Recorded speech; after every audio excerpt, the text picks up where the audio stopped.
On the 21st of May, the draft Firearms Control Amendment Bill was published in the Government Gazette and open to public comment.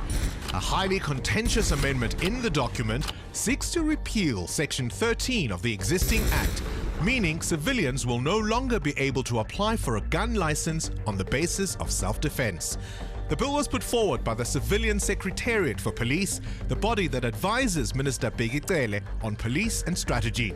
Within a matter of days, they'd received more than 17,000 written submissions, with many private gun owners, pro-firearm organizations and political parties fiercely opposed to the bill.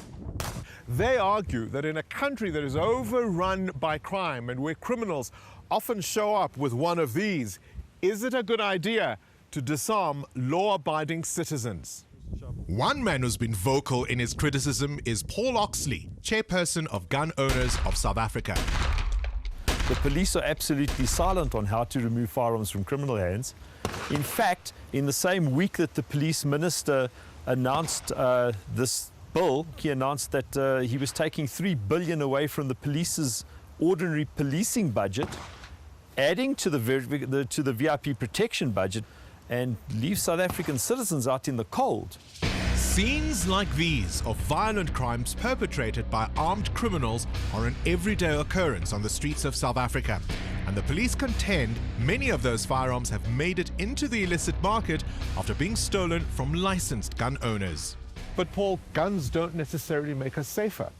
Bad people with guns don't make us safer. Good people with guns do make us safer. In the last couple of days, we've had reports coming in of people defending themselves against armed attackers with firearms. Nonetheless, when firearms are taken off law-abiding citizens, that's a crime against the law-abiding citizen. It's not the law-abiding citizen being a problem. We asked both the Minister and the Secretary of Police for interviews, but they referred us to Advocate 𝗀𝗀𝗆𝗀 instead. She's the chairperson of the Firearms Appeal Board. Why does the draft amendment bill seek to remove self-defense as a valid reason for firearm ownership? Licenses issued for self-defense, they account for the majority of firearms that are lost in private hands. And these firearms are the firearms that in the main end up being used in the commission of crime. But we also know that there are many crimes that are committed using firearms that have been lost, say, for example, from the military, from the police. We also know there are firearms that come into this country illegally. Surely you cannot blame all violent crime on guns lost by private owners. True, we cannot blame all violent crimes, but we can blame the majority of the violent crimes. Attorney Martin Hood specializes in firearm law and represents many pro-gun stakeholders. These proposals are completely and utterly unjustified. We have fundamental problems with the implementation and administration of the current legislation. To come along with new proposals that are going to make the administration more complicated is simply not feasible. That's without even talking about the substance of the proposals. Last month, MPs were left unimpressed when a visit by the Portfolio Committee on Police revealed the chaos and massive backlogs at the Central Firearms Registry, with unprocessed license applications literally littering the offices and hallways. Hood also has concerns about proposals in the bill that put tougher restrictions on the private security industry's access to firearms. We've got armed response, we've got cash in transit, we've got estate security, we've got shopping centre security. That's all supported by armed reaction officers. And the private security industry, which I represent, so I can speak to this as a fact, the private security industry is a growth industry, and it's directly related to the deteriorating ability of the police to actually police. Do those amendments mean that you are going to limit the number of firearms security companies may possess? No, the amendments mean that a security company will have to motivate, give an explanation, and the registrar, based on the information that you have submitted, will then exercise the discretion and decide based on the facts whether you do preserve the number of firearms that you have applied for. While some of the amendments have the pro-gun lobby fuming, there are clauses in the document that have been welcomed by the anti-gun groups. 𝗲𝗃𝗀𝗃 is the director of NGO Gun Free South Africa and says the proposed bill is a step in the right direction. The draft Firearms Amendment Bill has caused quite a stir. You welcome it? We definitely welcome it, and we welcome it for a number of reasons. One, if one looks at the entire bill, one sees really strong intervention to limit weapons. Now, that's a universal principle that's applied in all gun laws across, across the world. The nub of the objection for many people is the issue of self-defense. Why is that not a good enough reason to own a gun? There are a number of reasons for that, certainly in the South African context, with our high levels of violent crime. The latest SAPS data shows that something between 20 to 24 guns are lost and stolen every day from civilians. According to the police's 2019-2020 annual report, 8,007 civilian firearms were lost or stolen during the reporting period. The data also shows that only 673 police-owned guns were lost or stolen at the same time. But 𝗶𝗃𝗀𝗆 says the police are just as much to blame. Colonel 𝗃𝗀𝗃𝗀𝗃, when he was the most senior official in South Gauteng in the South African Police Service, stole more than 2,500 firearms to sell to the Cape Flats gangs.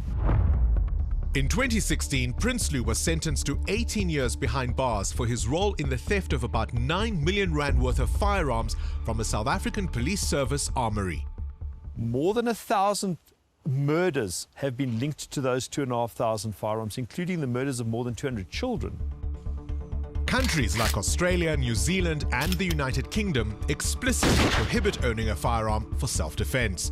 Organizations like Gun Free South Africa hope the amendments could also help the fight against gender-based violence. The issue for many women is about the gun in the hands of an abusive male partner. But 𝗃𝗵𝗶𝘀 from Girls on Fire, who introduces and trains women in responsible firearm use, says for a woman, owning a gun could make all the difference. Women are in trouble and getting slaughtered in the streets of South Africa. With a firearm, it levels the playing field. You run this program where you train women in terms of how to use a firearm. What does it do for the women that are part of your program? A lot of confidence. You see a lot of mindset changes for these women. You see them taking control back for themselves. They feel empowered. Advocate Shandu says there are currently only 1.6 million licensed civilian firearm owners in the country, meaning the vast majority of our population does not own a gun for self-defense. And she's convinced the benefits of the proposed bill outweigh the risks. Between 2009 to 2014, private citizens, they lost over 200,000 firearms. So the question then that must be asked, where are those firearms? They couldn't just have disappeared. Those firearms are in the hands of the criminals in the majority of instances. And then these are the firearms that end up being used to terrorize the whole nation. But for many gun owners, that argument simply doesn't hold water. Legally owned cars have been hijacked from people and used in cash-in-transit robberies. Do we conquer cash-in-transit robberies by taking cars away from people? No, we don't even propose that. There's no other aspect of the law of criminality where they propose to make the victims, to blame the victims for the crimes, except with firearms. When it comes to firearms, it seems that gun owners it's open season on gun owners. Should the bill eventually pass in its current form, firearm owners who have licenses for self-defense will have to get rid of their guns by the time their existing licenses expire. And you'll only be able to apply for a license under sports shooting, hunting, or as a security officer or company. For now, members of the public who wish to have their voices heard have until the 5th of July to do so. But ultimately, we need to have a more serious debate than simply pointing fingers and saying, you lose your gun, so don't come and point fingers at me. We need a more serious debate. And that debate is, how are we going to deal with crime? Because take away firearms, doesn't mean that you're going to take away that violent element in our society. And again, to use a cliche, you can take my firearms away. The criminal next door, he's not going to hand in his firearms, he's going to come and take advantage of me with his firearms.